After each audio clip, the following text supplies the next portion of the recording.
За та бүхэндээ энэ өдрийн мэндийг хүргье. За багш эмчнэрийн ажил хайлт чагсаалт цуглаантай холбоотой гэхээс илүү ер нь энэ боловсролын салбар, эрүүл мэндийн салбарын багш ажилтнуудын цалин үлсийг зохистой түвшинд хүргэх эдийн засгийн нөөц боломж итгэл зүрийг хуульчилж өгөх хэрэгтэй байна гэдг нь ер нь харагдаж байна. Тэгэл жилийн жилд гарч ирэл жагсдаг, тэмцдэг. Тэгээ нэг 6%, 5%-аар арга цаагаад ингээд явахгүй нь бол ингээд амьдралаараа батлагдаад харагдчихлаа. Тийм учраас миний хувьд боловсролын ерөнхий хуулинд нэмэлт өөрчлөлт оруулах хуулийн төсөл санаачилж 42 гишүүний хамт өргөн барьсан байгаа. За энэ хуулийн төсөл дээр бол мэдээж багш нарын цалин үлс бол хамгийн нэгдүгээрт эренбэлэгдэх асуудал учраас багшийн цалин дотоодын нийт бүтээгдэхүүний хэдэн хувьтай байх вэ? Эсвэл төсвийн нийт зардлын хэдэн хувийг эзлэх вэ гэдэг дээр гол ач холбогдол point өгөөд ингээд оруулчихсан байгаа.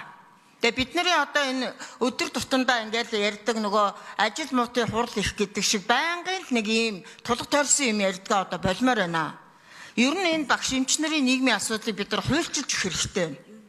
Хуулиар хамгаалахгүй бол нэг засгийн газар үйлдвэрчин ажил олгогч гээл нэг 3 талт хэлцээр гээл нэг гуйлгчин болгодог нэг ийм явцгүй ийм нэг балаа тогтолцоотой их олон жил явж ирсний хар гаагаар өнөөдөр багш эмчнэрийн цалин ийм бага байгаа.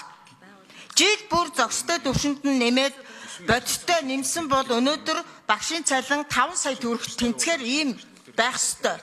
Гэтэл бид нар гал унтрааж арга зааж бодлогогүй явсны хар гаагаар өнөөдөр багшийн цалин, эмчийн цалин, ахмадын дэтгэврээ яриад тулга тойроо сууж байна. Шийдэл байхгүй.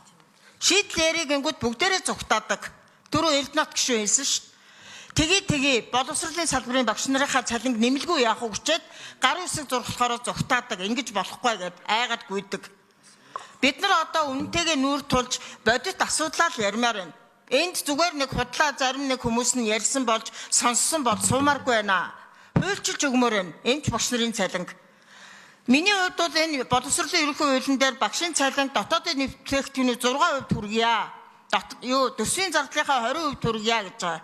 Энэ юунаас гарсан санаа вэ гэвэл Инчоны тунхаглалгээд 2015 онд дэлхийн боловсролын 160 гаруй орны боловсролын сайднаар үүрэг хүлээсэн. Энэ үүргээ өнөөдөр 10 жил өнгөрч байхад хийгээгүй. Өнөөдөр дотоодын нийт бүтээгдэхүүний 4% л байгаа. Эрүүл мэндийн салбар 3% гэж сая мөнх сайхан сайд хэлж байна. Тэгэхээр энийгээ ярив. Би минутаа нэмье. Тэгээд ерөөсөө нэг ийм гал унтраасан аргацаас За мөнгөтэй гишүүний микрофон нэмжигэй. Заасан шийдэлгүй ийм маягаар нэг жилийг өнгөрөөлөө. Одоо жоохон ажиллаа хиймээр байна. Бид нар өнөөдөр хууль санаачилж, боловсруулж, ард иргэдийнхээ төлөө ажиллая гэж энэ их хурлд орж ирсэн гэж би ойлгож байгаа. Тэрнээс төсөл тендер зохижтэй өөрсдийгөө баяжуулж хармаагаа түнтэлгий гэж ороогүй бах. Өнөөдөр яг ард иргэд чинь өнөөдөр шийдлээ хүлээсэн өчнөө олон асуудал байна. Тэтгэвэр багш эмч гээд ингээд энэ асуудлаа одоо шийдэхээ ярихгүй зүгээр л ингүүл болохгүй, ингүүл тэгнэ гээд нэг 5-6% нэмэгдэл ярьж суухаасаа ичих хэрэгтэй байна. Зоригтой шийдэл хийж энэ эмч багш ахмадуудынхаа тэтгэвэр цалин өсөө бодиттой нэмэхгүй бол жил бүр л энэ асуудал чинь явнаа. Тийм учраас энэ 20%, 10% гэж гонгонцгоохоо одоо болоо.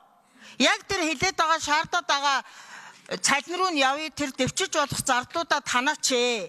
Хиний ярих ашиг хөндөгдөх гээд ямар хүнийхэн тендер нь ажиллахгүй болох